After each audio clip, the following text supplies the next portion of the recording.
नमस्कार दोस्तों, स्वागत है आपका घटना चक्र के इस ऑफिशियल यूट्यूब चैनल पर। हम लोग एसएससी जीडी के लिए प्रैक्टिस सेट लगा रहे हैं और हम लोग उसी के साथ प्रश्नों के साथ कुछ डिस्कशन कर रहे हैं। उन डिस्कशंस के साथ हम प्रश्नों को देखते हैं, प्रश्नों के आधार पर हम उस टॉपिक को कवर करने की कोशिश करते हैं।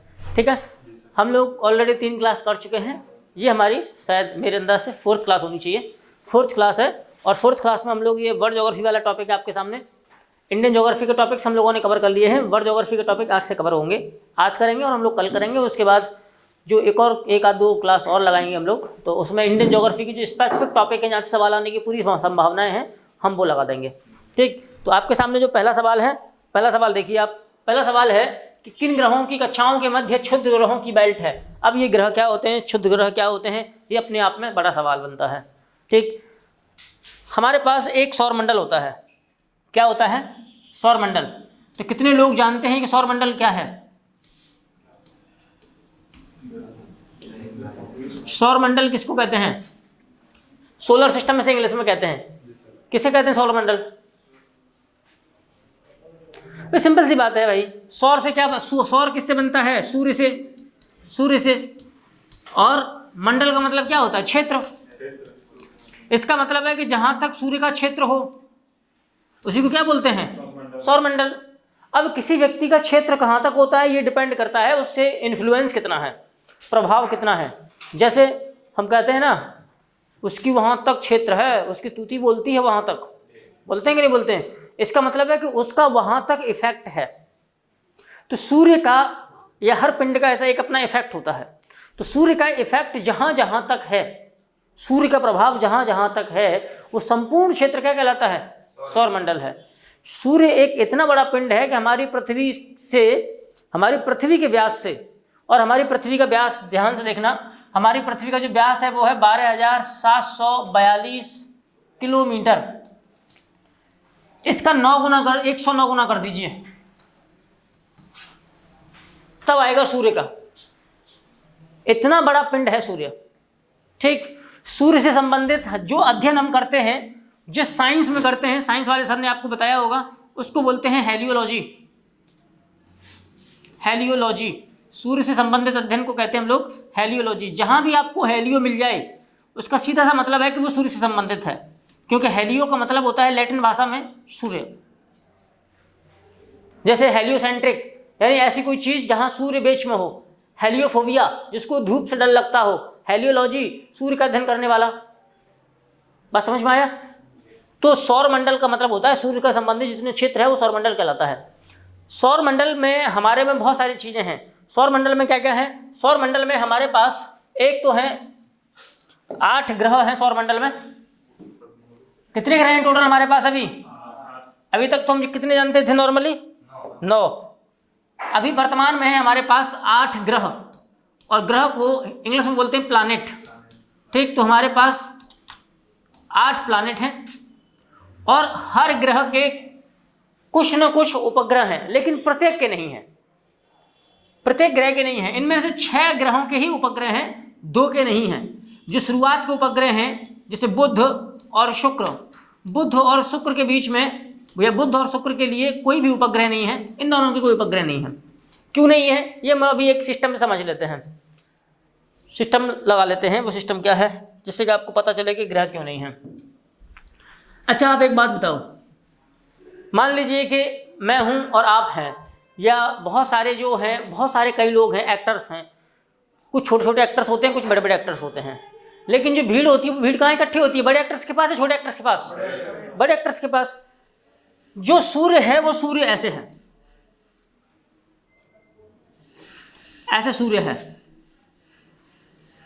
ये पूरा का पूरा सूर्य है। शुरुआत में जब पूरा सौरमंडल बन रहा था तो सूर्य के आसपास कुछ ग्रह इकट्ठे हो गए। बुध, शुक्र, ये दूरी के हिसाब से हैं। ठीक है, सबसे पहले बुध है, उसके बाद थोड़ा सा दूर शुक्र है, फिर शुक्र के बाद आती है, क्या आती है? आती है, तुमने क्या बोला है? पृथ्वी। पृथ्वी के बाद आता है मंगल, और मंगल के बाद आता है बृहस्पति। वेरी गुड, कितने अच्छे बच्चे हैं यार। बृहस्पति के बाद क्या आता है? शनि। तो जिनका बृहस्पति सही होता है फिर उनका शनि खराब होने लगता है। और शनि के बाद क्या आता है? अरुण। और अरुण के बाद क्या आता है? वरुण। और वरुण के बाद क्या आता है? कुछ भी नहीं आता। Very good. देखो, बुध शुक्र पृथ्वी, मंगल बृहस्पति, शनि अरुण वरुण। कुछ लोगों को अरुण वरुण को याद रखने में बड़ी दिक्कत होती है। वरुण पहले आता है, अरुण पहले आता है ना। इंग्लिश में आप ध्यान रख लें इसको। कैसे? अरुण को बोलते हैं इंग्लिश में यूरेनस, यूरेनस बोलते हैं इंग्लिश में से। वरुण को बोलते हैं नेपच्यून, वरुण को बोलते हैं नेपच्यून। तो आपको इसका पहला अक्षर ले लो यू, इसका पहला अक्षर ले लो एन। तो आप याद रखो कि ग्रहों में जो क्रम है वो लास्ट में यूएन है। जैसे यूएन एक बहुत बड़ी संस्था है पूरे देशों की, जिसमें बहुत सारे देश हैं, 193 देश हैं करीब करीब। तो यूनाइटेड नेशंस कंट्री है, एक संस्था है, उसमें 193 देश हैं। तो वैसे उसका नाम ले लो यूएन, मतलब यूरेनस नेपच्यून, अरुण वरुण, काम खत्म। कई बार तो ऐसा होता है कि ऐसे हिंदी में लिखा आता है यूरेनस, यदि आपको नहीं पता है तो आप नहीं कर पाएंगे, ऐसे लिखा आता है। तो आपको ऐसे पता भी होना चाहिए इंग्लिश में वैसे क्या बोलते हैं। तो हम लोग इनकी इंग्लिश भी देख लेंगे, ये भी देख लेंगे। अब ध्यान से सोचना है, क्या दिमाग लगाना है थोड़ा सा। जब सौरमंडल बन रहा था, जब सौरमंडल बन रहा होगा तो सबसे पास सबसे ज़्यादा वो पदार्थ अपने आप को, वो पदार्थ बाकी के पदार्थों को अट्रैक्ट करेगा जो सबसे भारी है। अगर मैं इन्फ्लुएंशियल हूँ, अगर मैं बहुत ज़्यादा प्रभावशाली हूँ तो लोग मेरे पास इकट्ठे होंगे। अगर आप प्रभावशाली हो तो लोग आपके पास इकट्ठे होंगे। और वैसे भी आपने देखा होगा जिसके पास अट्रैक्शन फोर्स ज़्यादा है, जैसे अब कुछ लड़कियाँ होती हैं बहुत गोरी होती हैं, खूबसूरत होती हैं, कुछ लड़की के नाम पड़ी, जल्दी हंसी आ गई तुमको, बहुत हंसते हो। कुछ बहुत खूबसूरत होती हैं, कुछ कम खूबसूरत होती हैं, है ना। हो सकता है वो अंदर से बहुत खूबसूरत हों, लेकिन कुछ मतलब कम से कम ब्यूटी, जो फिजिकल ब्यूटी है, भौतिक सुंदरता उतनी नहीं होती। तो भौतिक सुंदरता उनकी ज़्यादा नहीं होती, उनके आसपास लड़के फटकते भी नहीं हैं, है ना। लेकिन जो भौतिक रूप से बहुत सुंदर दिखती हैं, बाहर से लड़के लाइन लगाए रखते हैं पीछे कि शायद हमारा नंबर आ जाए। पक्का, मतलब इसी लाइन में जुड़े हुए हैं ना। कोई नहीं, ऐसा होता है कि नहीं। कहने का मतलब है जिसकी अट्रैक्शन पावर जितनी है। अब सोच के देखो, सूर्य की अट्रैक्शन पावर सबसे ज़्यादा है यहाँ पूरे सौरमंडल में, क्योंकि सूर्य के गुरुत्वाकर्षण की वजह से ही क्या होता है, सारे के सारे ग्रह, उपग्रह, क्षुद्र ग्रह सब इसी से बंधे हुए हैं, क्योंकि सूर्य की पावर इतनी है, खींच के रखता है ना। अगर हम लोग गुरुत्वाकर्षण की बात करें तो आपने तो पढ़ा होगा, गुरुत्वाकर्षण का नियम किसने दिया था? न्यूटन ने दिया था। तो न्यूटन ने क्या बताया? जो वस्तु जितनी भारी होगी, जो वस्तु जिसमें जितना द्रव्यमान होगा, मास होगा, उस वस्तु का अट्रैक्शन फोर्स उतना ज़्यादा होगा।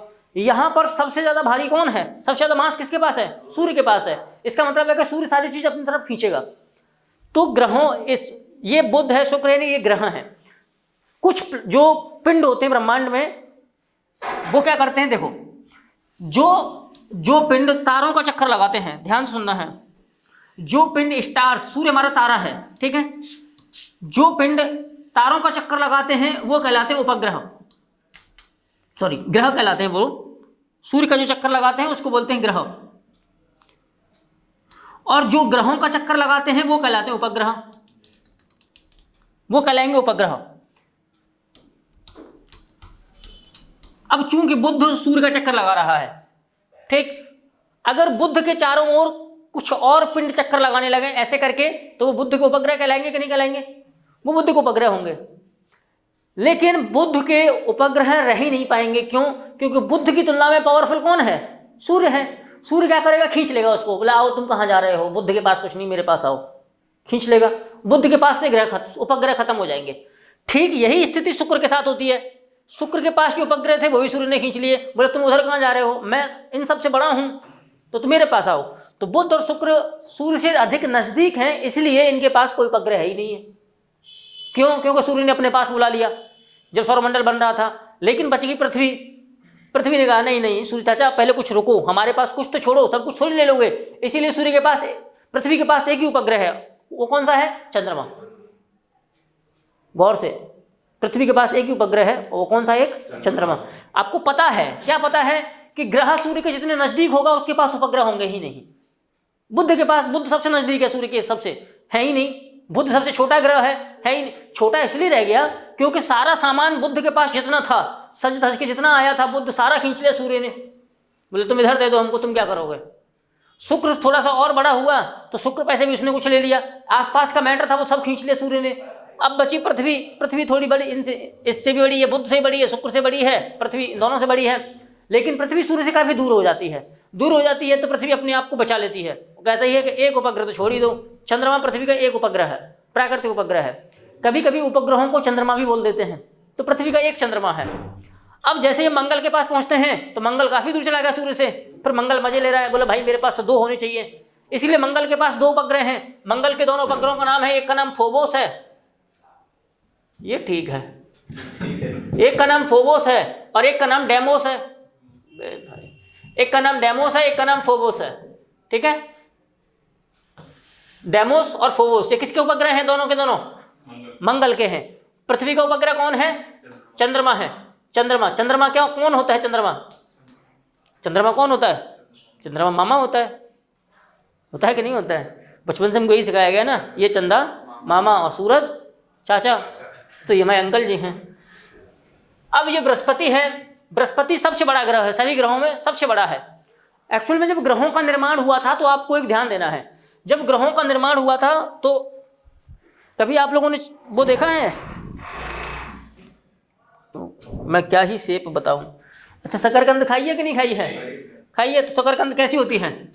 ऐसे करके कुछ कुछ कुछ कुछ कुछ कुछ कुछ कुछ ऐसे होता है ना, ऐसे करके ऐसा होता है ना। इसका मतलब बीच में मोटी होती है और अगल बगल पतली होती है। इसका मतलब बीच से वो सबसे मोटी है, इधर जाओगे तो पतली होती है, इधर जाओगे तो पतली होती है। तो जब हमारे सौरमंडल का निर्माण हो रहा था ना, तो ऐसा ही कुछ पदार्थ था। उसमें से सबसे छोटा एक पदार्थ टूट गया, बुध बन गया, फिर टूट गया शुक्र बन गया, फिर टूट गया पृथ्वी बन गया, सबसे बीच फिर टूटा तो मंगल बन गया, फिर सबसे बीच में कौन टूटेगा? बृहस्पति। इसीलिए सबसे मोटा है, सबसे बड़ा है। इसलिए बृहस्पति सबसे बड़ा ग्रह है, लार्जेस्ट प्लैनेट है इसका सौरमंडल का। फिर उसके बाद क्या होगा? फिर बृहस्पति से सब छोटे होते जाएंगे। बृहस्पति के बाद शनि टूटा, शनि दूसरा बड़ा उपग्रह।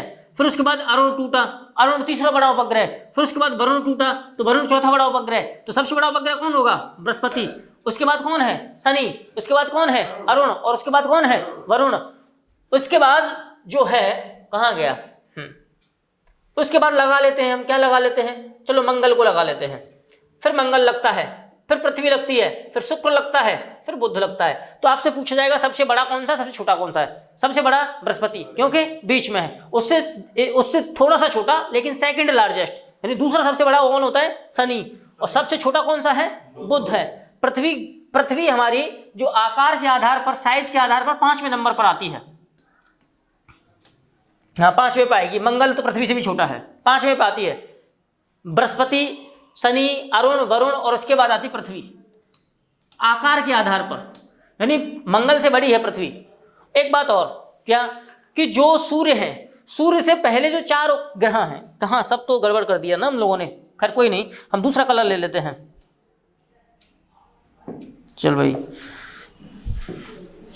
सूर्य से लेकर के पहले 4 ग्रह बुध, शुक्र, पृथ्वी, मंगल, इन चारों को क्या बोलते हैं? इन चारों को बोलते हैं पार्थिव ग्रह, क्योंकि ये सब पृथ्वी जैसे हैं, या पृथ्वी के पदार्थ, पृथ्वी जिन पदार्थों से बनी है उन पदार्थों से ये भी बने हैं। लेकिन पृथ्वी के बाद या मंगल के बाद जो सारे ग्रह हैं, बृहस्पति, शनि, अरुण, वरुण, ये चारों के चारों बृहस्पति जैसे हैं। और बृहस्पति को इंग्लिश में बोलते हैं क्या? बृहस्पति को इंग्लिश में बोलते हैं जुपिटर। तो जो स्कूटी आती है ना जुपिटर, हाँ, तो इसीलिए उसका नाम रखा गया सबसे बड़ा जुपिटर। हाँ, लेकिन पापा की परी उसे क्या कर देती हैं? उड़ा देती हैं, है ना। बृहस्पति ग्रह को भी उड़ा देती हैं कुल मिला करके। तो जो जुपिटर है, ये जो जुपिटर सबसे, ये इसी का बृहस्पति का नाम है इंग्लिश में। इस जुपिटर से एक शब्द बनता है जिसका नाम होता है जोवियन। कौन सा नाम है? जोवियन। तो ऐसे ग्रह जो बृहस्पति जैसे हैं वो सभी जोवियन ग्रह कहलाते हैं। ध्यान से फिर से सुने, पहले 4 ग्रह पार्थिव ग्रह कहलाते हैं क्योंकि वो पृथ्वी जैसे पदार्थों से बने हैं। बाद के 4 ग्रह जोवियन प्लैनेट कहलाते हैं, जोवियन ग्रह कहलाते हैं क्योंकि वो बृहस्पति जैसे पदार्थों से मिले हैं, बने हैं। ये जो 4 हैं और ये जो 4 हैं, बीच में क्या हुआ कि जब ये पिंड टूटा था, ध्यान सुनना है, जब ये फिलामेंट बोलते हैं इसको एक्चुअली में, अगर हम पढ़े लिखे लोगों की भाषा में बात करें तो, बहुत पढ़े लिखे लोगों की भाषा में बात करेंगे तो इसे फिलामेंट कहते हैं। ठीक है, हालांकि हम बता नहीं रहे थे आपको, बस अब बता दिया। लेकिन फिलामेंट कहते हैं, ये फिलामेंट जब टूटा था तो कुछ पदार्थ ऐसा था जो बीच में रह गया था, चार इधर हो गए, चार उधर हो गए, कुछ बीच में रह गया था। वो पदार्थ ऐसा था कि वो इकट्ठा नहीं हो पाया। वो सोच रहा मैं तो अकेला रह गया, ये चार इधर चले गए, ये चार इधर चले गए, ये पदार्थ रह गया ऐसा। ठीक वैसा ही जैसे जब हम लड्डू बनाते हैं, लड्डू बनाते बनाते कुछ तो लड्डू बन जाते हैं, कुछ अंत में ऐसा बचता है जिससे कुछ नहीं बन पाता। फिर उसको हमको क्या करते हैं, हम उसको खा जाते हैं, यही करते हैं ना, हाँ, उसको खा जाते हैं। तो बीच में जो मंगल कौन पड़ेगा, मंगल और बृहस्पति, इनके बीच में कुछ ऐसा मैटर रह गया जो ग्रह नहीं बन पाया, ना तो ग्रह बन पाया न उपग्रह बन पाया, बहुत छोटा छोटा मैटर था। वही उन्हें ग्रह हम कह नहीं सकते, क्यों, क्योंकि वो बहुत बड़े नहीं हैं। लेकिन हम उन्हें उपग्रह कह नहीं सकते क्योंकि वो किसी ग्रह का चक्कर नहीं लगाते। तो ना तो ग्रह कह सकते हैं ना उपग्रह कह सकते, तो हम उनको कह देते हैं क्षुद्र ग्रह, छोटे छोटे ग्रह बोल सकते हैं, क्योंकि चक्कर तो वो सूर्य के ही लगाते हैं। तो वो मंगल और बृहस्पति की कक्षाओं के बीच में जो ग्रह पाए जाते हैं, छोटे छोटे टुकड़े पाए जाते हैं, उन्हीं को क्या कहते हैं, क्षुद्र ग्रह कहते हैं या एस्टेरॉयड कहते हैं। और सवाल आपसे ये पूछा है कि किन ग्रहों की कक्षाओं के मध्य क्षुद्र ग्रहों की बेल्ट है, तो कहाँ गया, मंगल और बृहस्पति। तो आंसर क्या होगा, डी, मंगल और बृहस्पति। ठीक, कभी कभी इन पार्थिव ग्रहों को, जो चार पार्थिव ग्रह हैं, बुध शुक्र पृथ्वी मंगल, इनको कभी कभी हम लोग आंतरिक ग्रह बोलते हैं। इस आधार पर आंतरिक बोलते हैं क्योंकि ये ग्रह सूर्य और एस्टेरॉयड बेल्ट के बीच में आते हैं। और ये जो चार हैं जिन्हें जोवियन प्लैनेट बोलते हैं, जोवियन ग्रह बोलते हैं, इन ग्रहों को बाह्य ग्रह कहते हैं। क्यों, क्योंकि ये एस्टेरॉयड बेल्ट के बाहर पड़ते हैं। तो जो ग्रह एस्टेरॉयड बेल्ट के अंदर पड़ते हैं उन्हें आंतरिक ग्रह भी कहते हैं, पार्थिव ग्रह भी कहते हैं, और जो ग्रह एस्टेरॉयड बेल्ट के बाहर पड़ते हैं उन्हें आउटर प्लैनेट या बाह्य ग्रह भी कहते हैं। कुल मिला के 8 प्लैनेट हैं, बाकी हमने ये चर्चा कर ली है। और सौर मंडल की सबसे पहले खोज करने वाला व्यक्ति जो था वो था कौन, कोपरनिकस। वेरी गुड, कितने अच्छे बच्चे हैं यार आप लोग। मैं जब आप लोगों की उम्र में था तो मुझे पता भी नहीं था। कोपरनिकस, ठीक, तो क्लियर है ये सवाल, लग गया आंसर। आगे चले, चल भाई आगे। गैनीमीड अब हमारे सौर प्रणाली में सबसे बड़ा चंद्रमा है, गैनीमीड। तो हमने बताया आपको क्या, जो फोबोस और डोमोस हैं, फोबोस और डेमोस हैं। एक बात ध्यान रखेंगे, यदि आपसे पूछा जाए, मैं फिर से बता देता हूं, यदि आपसे पूछा जाए शनि के 2 उपग्रह हैं, 2 नहीं हैं, सबसे ज्यादा हमारे सभी ग्रहों में उपग्रह शनि के पास हैं, 83। तो यदि आपसे पूछा जाए सबसे ज्यादा उपग्रह किसके पास हैं, 83। हाँ, बढ़ गया नहीं, वो हमेशा बढ़ता रहेगा और बढ़ेगा अभी। नहीं, हाँ, अभी हम कल बात कर रहे हैं, कल की बात कर रहे हैं, 83 हो गए हैं, ठीक है, 83। तो शनि के पास सबसे ज्यादा उपग्रह हैं 83, और बृहस्पति के पास उपग्रह हैं 79। दूसरे नंबर पर जिसके पास उपग्रह है, सैटेलाइट है, वो है बृहस्पति के पास। बृहस्पति का सबसे बड़ा एक उपग्रह है जिसका नाम है गैनीमीड। Ganymede, MEDE, Ganymede. ये गैनीमीड न सिर्फ बृहस्पति का सबसे बड़ा उपग्रह है बल्कि पूरे सौर मंडल का सबसे बड़ा उपग्रह है। हमने मंगल को आपको बताए हैं, 2 मंगल के 2 हैं। अब ध्यान रखना है एक बात और, मैं आपको कुछ मिलते जुलते नाम बता रहा हूँ, है ना। तो अपने आसपास के बच्चों को जाकर के पूछना और फंसाना, पेपर वाला फंसा ले तो फिर आप सवाल करके आ जाना। मंगल के 2 हैं, एक का नाम है फोबोस और दूसरे का नाम डेमोस, डेमोस या डेमोस जो भी कहो।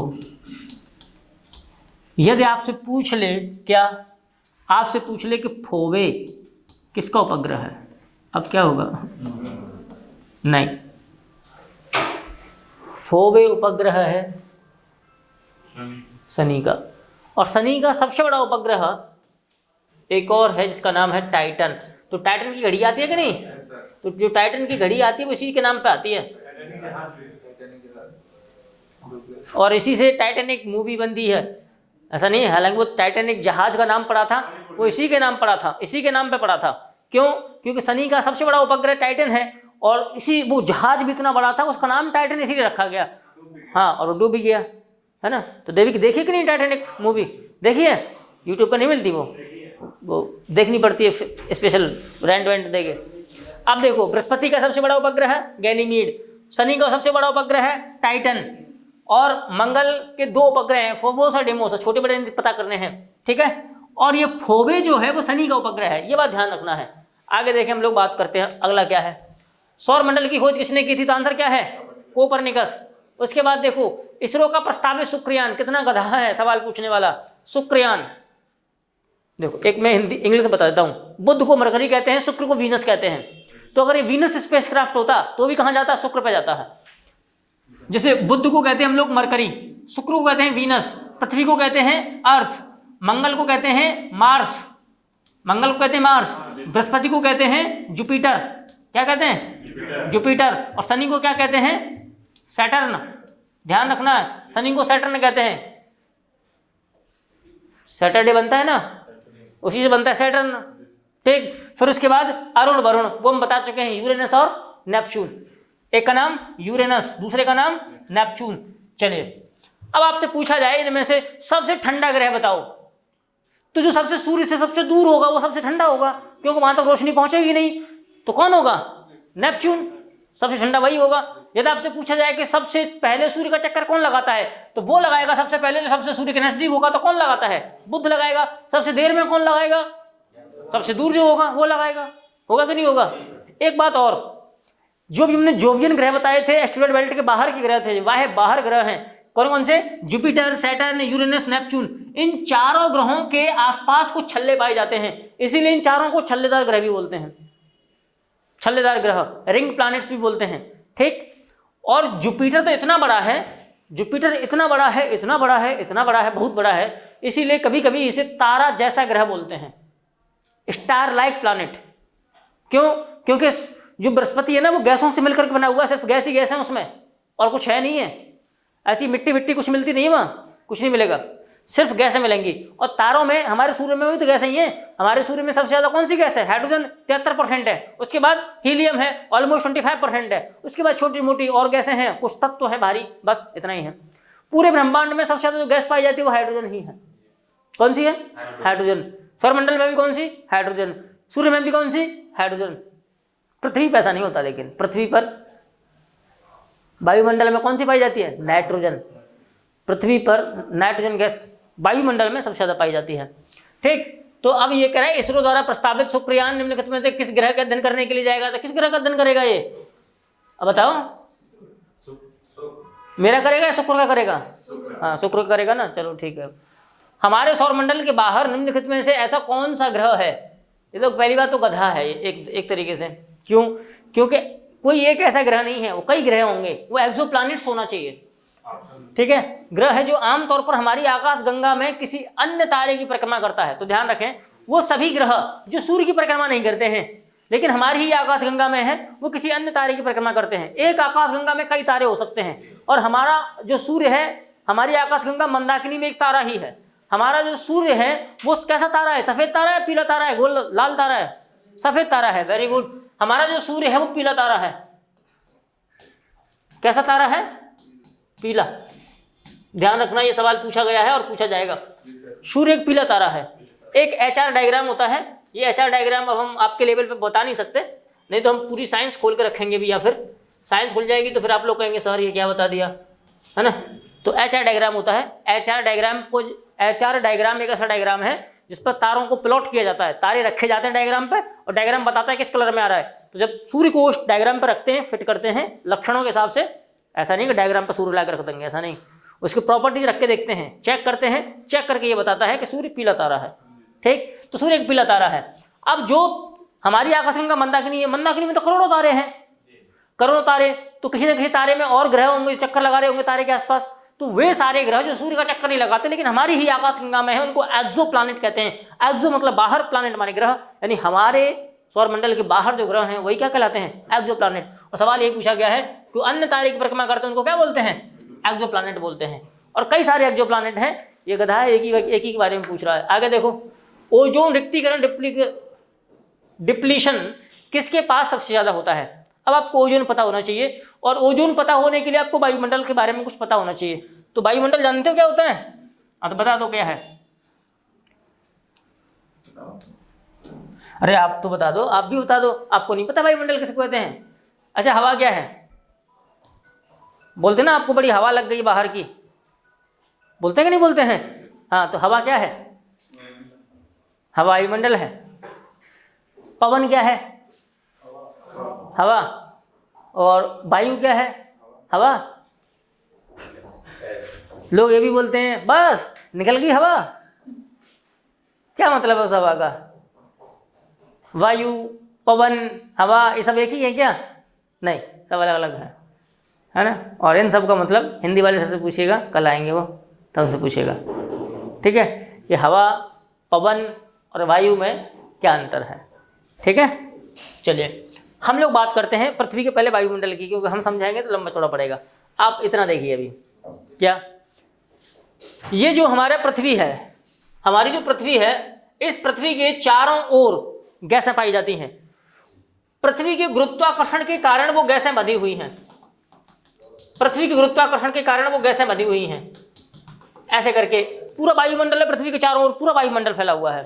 ठीक, अगर इस पूरे वायुमंडल में से हम एक परत ऐसे ले लें, कलर चेंज कर लो, चले जा, एक परत हम ऐसे ले लें, फिर दूसरी परत ले लें, फिर तीसरी परत ले लें, फिर चौथी ले लें, पांचवी ले लें, और फिर हमको ऐसे काट लें, तो ऐसा फिगर आ जाएगा कि नहीं आ जाएगा? आ जाएगा। तो पृथ्वी के वायुमंडल की जो सबसे निचली वाली परत है उसको कहते हैं क्षोभमंडल। क्या कहते हैं? क्षोभमंडल। कुल पृथ्वी के वायुमंडल में सतह से ऊपर जाने पर 5 परत मिलती हैं। पहला है क्षोभमंडल, दूसरा है समताप मंडल, और इसी समताप मंडल में मिलती है ओजोन। क्या मिलती है? ओजोन, समताप मंडल। फिर उसके बाद आता है मध्यमंडल, क्योंकि बीच में है, इसका नाम क्या होगा इसलिए मध्यमंडल। और फिर उसके बाद आता है आयन मंडल। तो आपका जो सैटेलाइट चल रहा है, टीवी चल रहा है, मोबाइल चल रहा है, वो इसी आयन मंडल की वजह से चल रहा है। क्योंकि अगर ये आयन मंडल नहीं होगा तो आपके सैटेलाइट काम करना बंद कर देंगे। सैटेलाइट काम करना बंद किया, टीवी काम करना बंद कर देगी, मोबाइल काम करना बंद कर देगा, आप कुछ नहीं चला पाओगे, बोर्ड भी नहीं चलेगा, कुछ नहीं होगा। फिर सब कुछ इसी चल रहा है, इंटरनेट उसी चलता है। आयन मंडल इसीलिए बहुत जरूरी है आयन मंडल। अब आयन मंडल के बाद जो सबसे बाहर वाला मंडल उसे क्या बोल देंगे? बस बहिर्मंडल, काम खत्म। आपको कुछ याद ही नहीं करना है, बस शब्द समझ लो, बहिर्मंडल हो गया। ठीक, क्षोभमंडल, समताप मंडल, मध्यमंडल, आयन मंडल और बहिर्मंडल। इंग्लिश में देखो, troposphere, stratosphere, mesosphere, ionosphere, exosphere. Exo माने बाहरी वाला। ठीक, जो सारे मौसम संबंधी घटनाएं इसी क्षोभमंडल में होती हैं। जाड़ा, गर्मी, बरसात, ये कोहरा अभी जो हो रहा है, सब का सब कुछ इसी में होता है। इसके बाहर कहीं कुछ नहीं होता। आप ऊपर जाइए, कोई वर्षा नहीं मिलेगी। इसीलिए जो हेलीकॉप्टर होते हैं, हेलीकॉप्टर वो इसमें उड़ाए जाते हैं, समताप मंडल में। यहाँ नहीं उड़ाए जाते, क्योंकि यहाँ होंगे तो बादल होंगे। समझ में आ रहा है?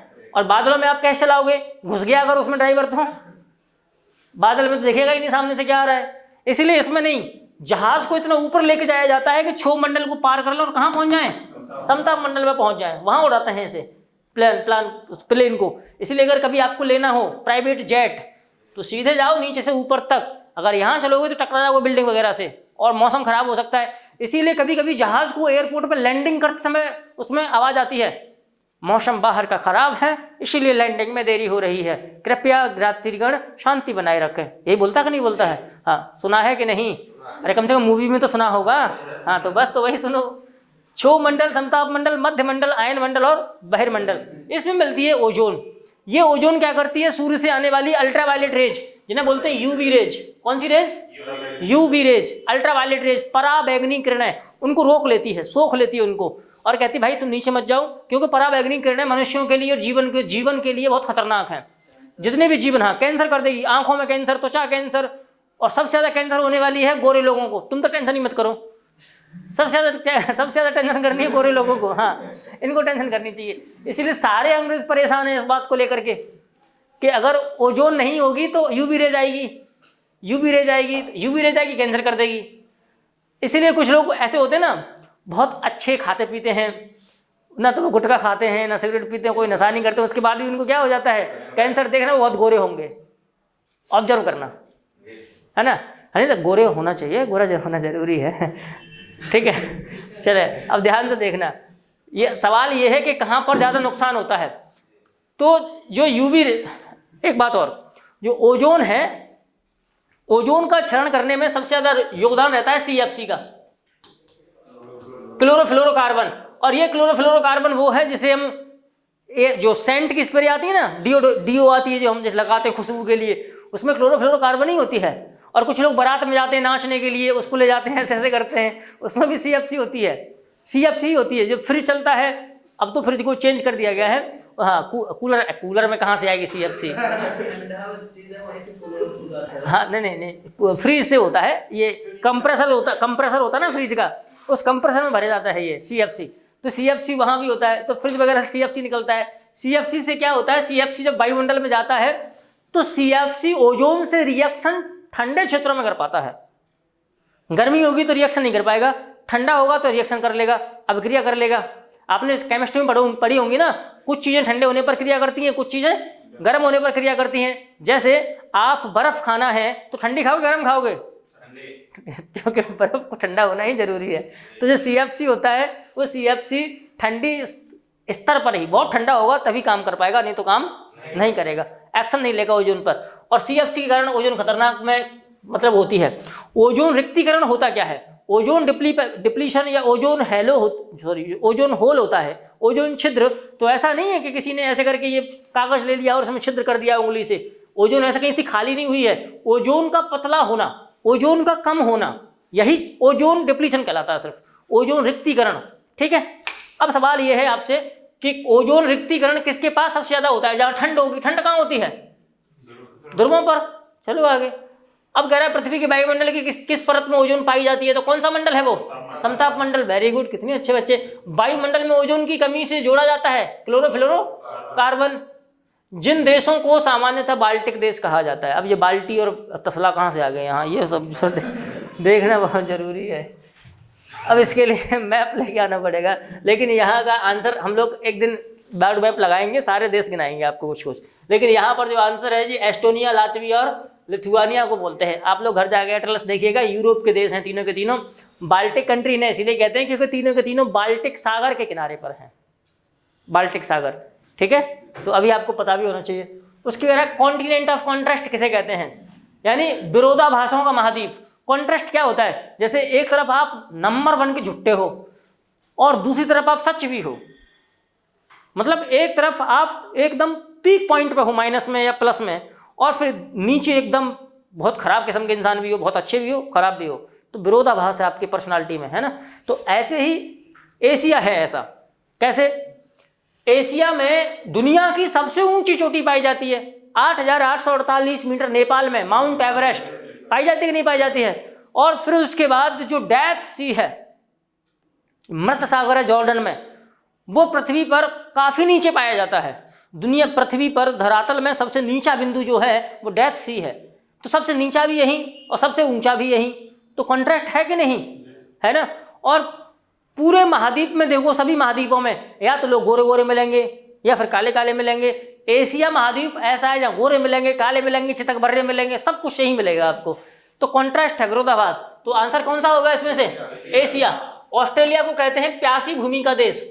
तो ऐसा नहीं है कि लोग प्यासे मरते हैं, लेकिन प्यासी भूमि का देश इसीलिए कहते हैं कि जो ऑस्ट्रेलिया है, ऑस्ट्रेलिया के 2/3 भाग पर मरुस्थल है, और मरुस्थल में नदियां बहुत बहती हैं। बहती है कि नहीं बहती हैं? अच्छा, मरुस्थल में नदियां नहीं बहती। अगर बहती तो राजस्थान हरा भरा नहीं होता। मतलब तुम लोग कितने फिल्मों में पढ़ते हो, है? कम से कम ये तो ध्यान रखो हम बोल क्या रहे हैं। हाँ बोल देते हैं बस। राजस्थान के ऑस्ट्रेलिया के 2/3 भाग में डेजर्ट है, मरुस्थल है। ठीक है, और इसीलिए जैसे Great Sandy Desert, Gibson Desert, Great Australian Desert, यानी गिब्सन मरुस्थल, सैंडी मरुस्थल, ये सारे के सारे एंडी वेंडी सब यही मरुस्थल है, सब ऑस्ट्रेलिया में है। सोने की खाने, कूल गाड़ी एवं क्या है, हाँ कूल गाड़ी एवं कूल गार्ली करके कुछ ऐसे करिए, सोने की खाने हैं, वो भी ऑस्ट्रेलिया में है। ठीक है, तो ये ऑस्ट्रेलिया में सोने की खाने भी हैं। और ऑस्ट्रेलिया में वो पाया जाता है कंगारू, पाया जाता है कि नहीं पाया जाता है। ऑस्ट्रेलिया में ही एक दुनिया की सबसे लंबी चौड़ी प्रवाल भित्ति पाई जाती है, जिसे बोलते हैं great barrier reef. Great barrier reef पाई जाती है, ऑस्ट्रेलिया के पूर्व में पाई जाती है, प्रशांत महासागर में। ठीक है, तो आपने ऑस्ट्रेलिया देखा। ऑस्ट्रेलिया की सबसे लंबी नदी है मरे डार्लिंग। कौन मरे? हंस जाते हो यार। मरे और डार्लिंग, हाँ मरे एंड डार्लिंग जो नदी है वो ऑस्ट्रेलिया की सबसे लंबी नदी है। ठीक है, और ऑस्ट्रेलिया की जो सबसे लंबी पर्वत श्रृंखला है उसको बोलते हैं great dividing range. Great dividing range. और इस ग्रेट डिवाइडिंग रेंज की सबसे ऊंची चोटी है, ध्यान से, ऑस्ट्रेलिया की सबसे ऊंची चोटी होगी वो, उसका नाम है कॉस्यूस्को। ये पूछा गया है कई बार, कॉस्यूस्को ऑस्ट्रेलिया की सबसे ऊंची चोटी है जो ग्रेट डिवाइडिंग रेंज पर्वत पर पाई जाती है, इस पर्वत पर पाई जाती है। और ये इसका सबसे बड़ा पर्वत है। मर्रे डार्लिंग ऑस्ट्रेलिया की सबसे लंबी नदी है और इसे प्यासी भूमि का देश कहते हैं क्योंकि 2/3 क्षेत्रफल पर ऑस्ट्रेलिया में मरुस्थल पाए जाते हैं। आगे देखें, अफ्रीका को अंधा महाद्वीप कहते हैं, अंध महाद्वीप, क्यों? क्योंकि यहाँ पर उतना विकास हुआ नहीं है। अंटार्कटिका को वैज्ञानिक महाद्वीप कहते हैं, ठीक है, साइंस के लिए समर्पित महाद्वीप, विज्ञान का महाद्वीप, क्योंकि विज्ञान के अधिकांश प्रयोग आजकल कहाँ किए जा रहे हैं? अंटार्कटिका में। अंटार्कटिका महाद्वीप पर ऑलमोस्ट बर्फ जमी रहती है। बर्फ का रंग कैसा होता है? काला, अच्छा सफेद होता है, इसीलिए इस अंटार्कटिका को श्वेत महाद्वीप कहते हैं, सफेद महाद्वीप, ठीक है। तो अब ध्यान रखना, बर्फ सफेद होती है।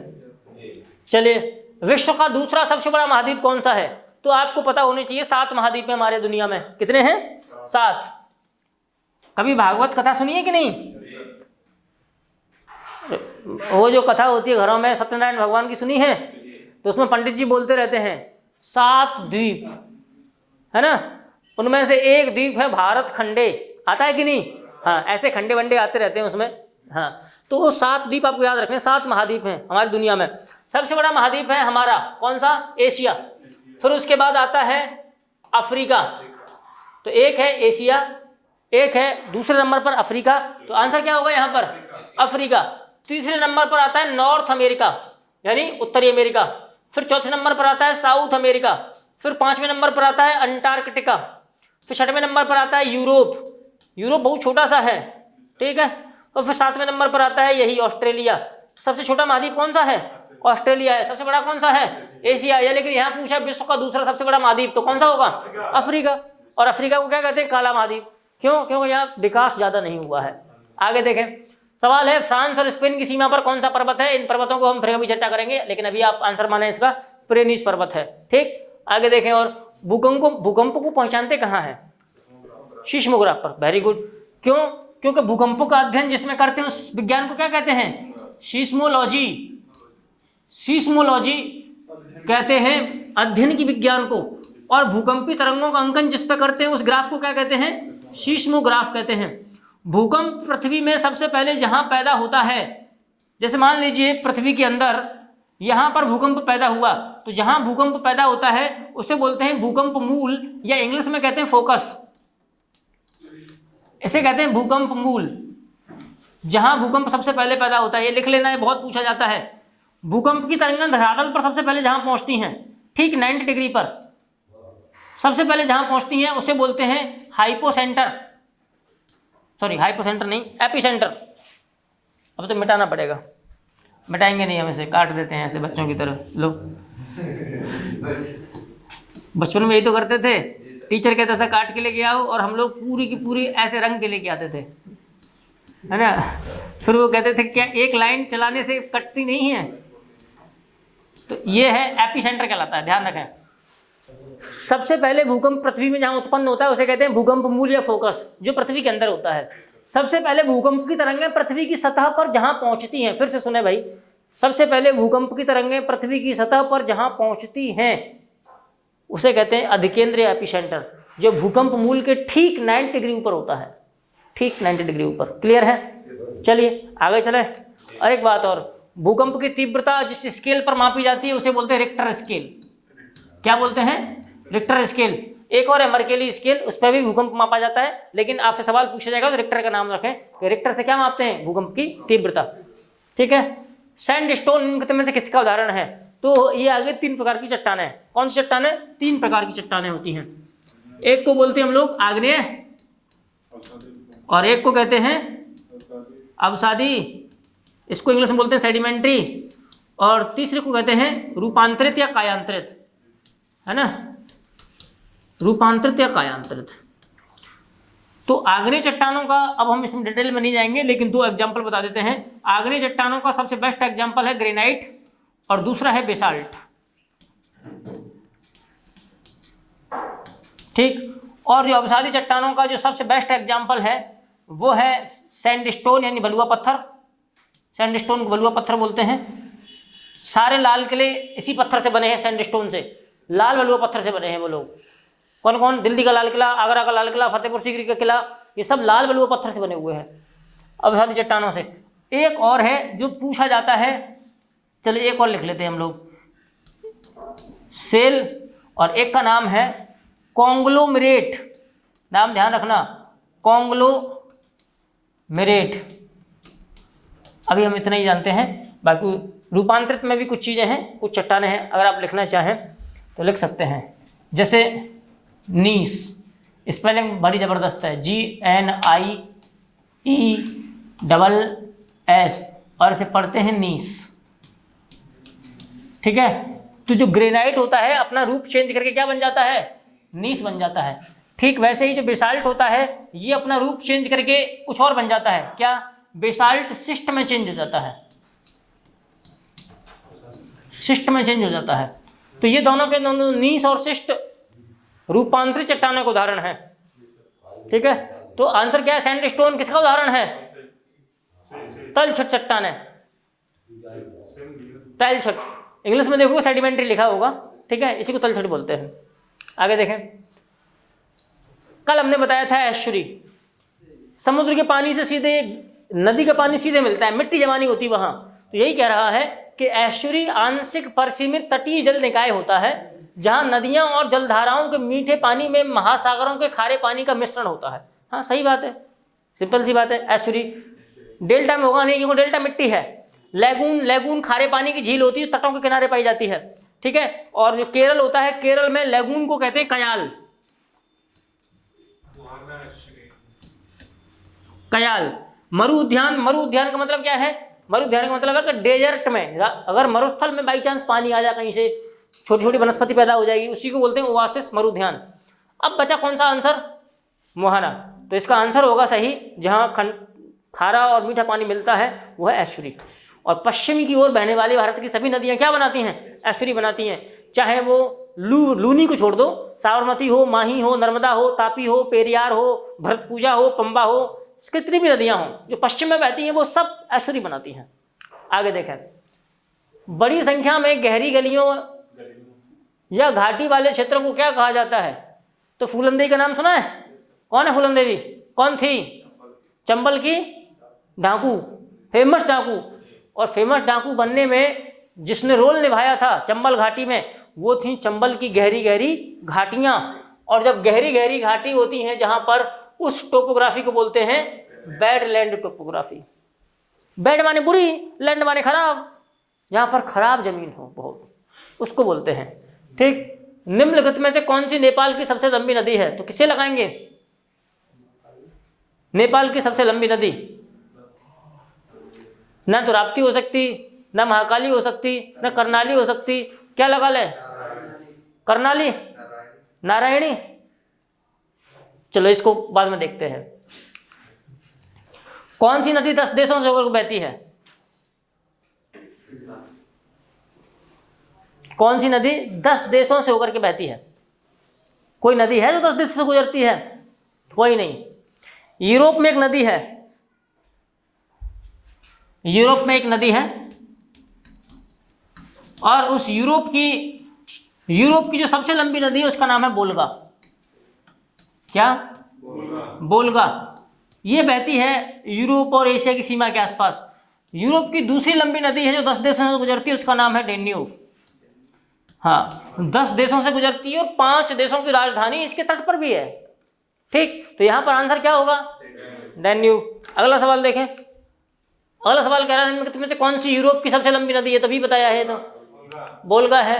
महावेली गंगा किसकी सबसे लंबी नदी है? ये सवाल पूछा गया है। ये किसकी है? श्रीलंका। और नेपाल की सबसे लंबी नदी कौन सी है? नेपाल की सबसे लंबी नदी है करनाली,